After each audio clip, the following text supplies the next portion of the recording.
This channel is supported by TrueFire. TrueFire is an online library of lessons from some of my favourite players. There's thousands of lessons on there. You can use the promo code JNC40 to get 40% off of any of their courses.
Okay, one of the things that I think that the kind of doing lots of gear stuff on YouTube can give the impression of is that you're constantly switching gear all the time. And there is a little bit of an element of that. So at home here, like a lot of what I do is kind of experimental in some ways. But I do actually have a fair amount of consistency with some of this stuff. So like most days at home, the HX Stomp is what I'll plug straight in and record with. And then live, my rig was pretty consistent for about a year, and it was an HX Stomp XL with a Boss EV30, the expression pedal, and then also a Mesa Boogie open back cabinet with an EV speaker in it, and I would use a Henriksen Bud basically to do like a solid state type amp thingy to get some stage volume. In the band that I play in, we do covers of like Bruno Mars, all of the normal sort of stuff, The Killers, Journey, Tina Turner. The last set is actually super fun, like quite kind of rocky. So that's the fun bit for me. And then the first half is a little bit more kind of funky, soul-y stuff. All of it, you know, pop tunes, bangers. I also carry the entire PA. I used to have a Skoda Fabia estate. I now have a Honda Jazz. So the car's a little bit full. Midway through this year, about June or so, I said this. So I actually plugged in an amp for the first time in maybe a couple of weeks today, and it's just a happy coincidence that also that pedal show just uploaded this video with Noel Gallagher, and in that video, particularly at the end of it, you can see basically all three of them just kind of like kids in a sweet shop playing a cranked amp, and like the look on their faces. Basically, for about the last year, I've just used the HX Stomp XL into the Henriksen Bud and then into a cab. I've done videos on that. The cab is an EV speaker in a Mesa Boogie open back. So that stuff is all in the car still. But I wanted to try taking this tube amp out. I played around with it earlier in the week, did a video on it, you know, asking maybe I'm missing out on some of these things, and that's what I'm feeling like. I'm confident that I could be absolutely fine using the HX Stomp XL, but what's the point in having these things if I never take them out of the house? So I think you can see basically the reason for me deciding, right, I've got a few tube amps left. So prior to this, I think like through lockdown and just after that was like the peak of buying these amps and things that maybe I never really actually got to gig them. You know, there's things like a Mesa Boogie Road King, I never got to gig that. A Mesa Boogie Mark 1, never got to gig that. The Mark 3 I gigged a couple of times, but super heavy amplifier. An orange Rockaverb, I never got to gig that. A Vox AC15, never got to gig that. I bought all these amplifiers because I don't know, I felt like, you know, each of them did a distinctly different thing, all of that sort of stuff. And then I kind of looked at my room and I thought, well, this is too much stuff. And so I started selling off a load of amplifiers, and I've actually got it pared back now to a reasonable level, which is about where I started at the start of the year. So this thing here is the Matchless Lightning clone, which I've actually been using on a majority of the gigs of those 6 months. So I would have had, you know, a gig probably most weekends up till about November. So it's had a fair amount of use. And then I've got a Fender Pro Reverb behind it, which is too heavy to gig really. And then recently I acquired this off of Jake.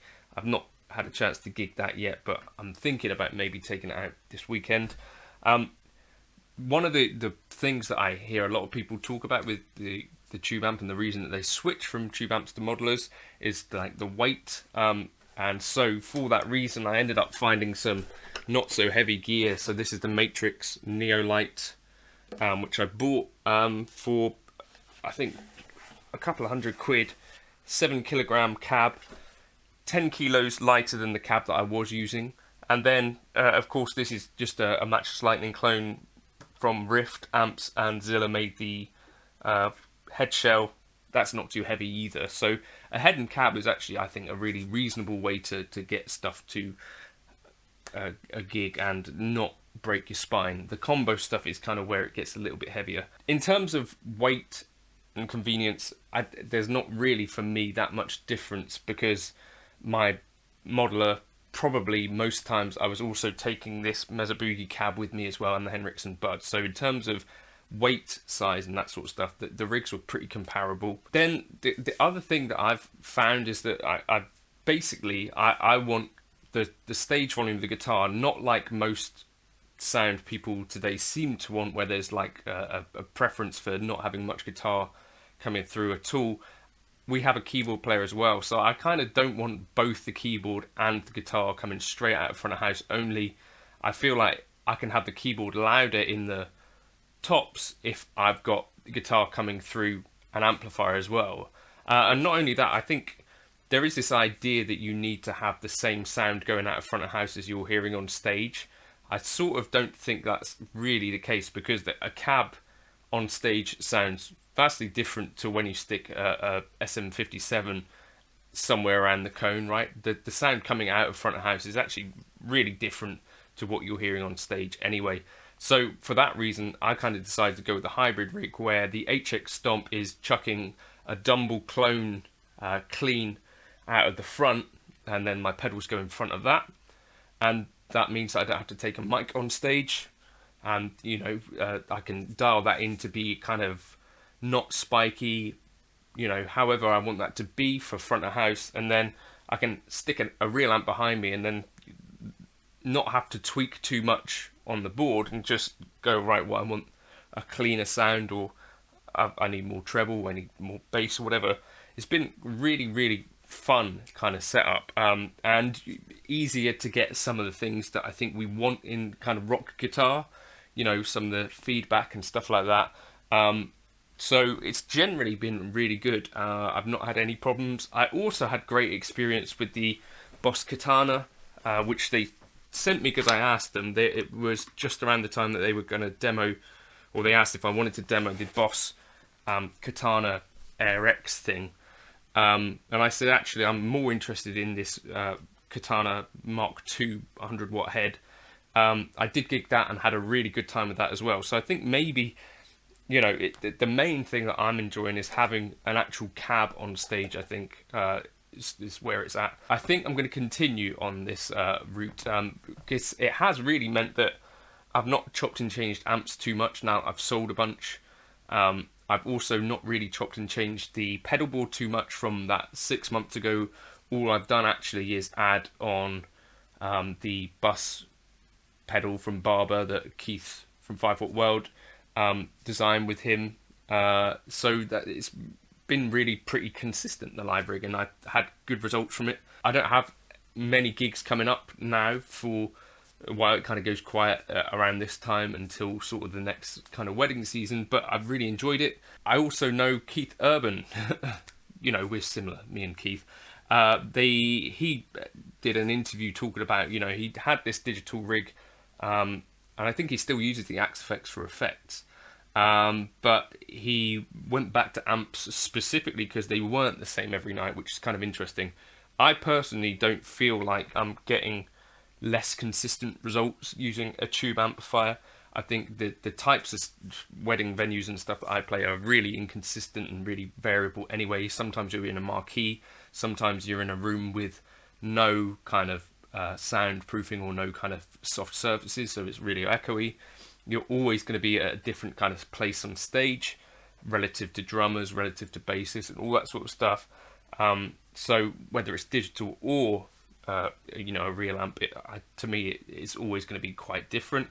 And the main thing is to get stuff that I'm really happy with out of the modelling kind of world live. I need a real cab anyway, and or something like the Fender FR12, which is basically the same weight as my real amp. So for me, I feel like I'm not really missing out on anything by taking a real amp, and I feel like maybe I am having more fun with it. I don't know if you feel the same. A little bit less convenient in terms of having lots of foot switching stuff, and particularly if it was an all in-ear gig. For those, I've actually taken the Helix. I did a couple of those this year, and that was fine, and it actually worked really well. Or a gig where I needed sort of pitch shifting because they were playing Mr. Brightside in the very wrong key. I then set up a Helix preset for that so that I could have a poly capo at the start and then do it. But those were in-ear gigs, so in that case, on an in-ear gig, I don't really feel like I'd be taking a real amp, because it sort of feels like you get funny looks for that. But yeah, that's been what it's been. I've also sort of settled on the Telly for being the main live guitar at the moment. The PRS SEDT I really liked live as well this year. Yeah, but those have been my kind of go-tos, and I'm pretty happy with the way the amp thing's working out. I don't know if you've tried that this year or if you've gone the other way, but that was just a little bit of story time. Thank you for stopping by, and I'll catch you in another video at some stage. Also, using real amps helped me to lose weight, I guess, because I was kind of chubby when I made the first video. I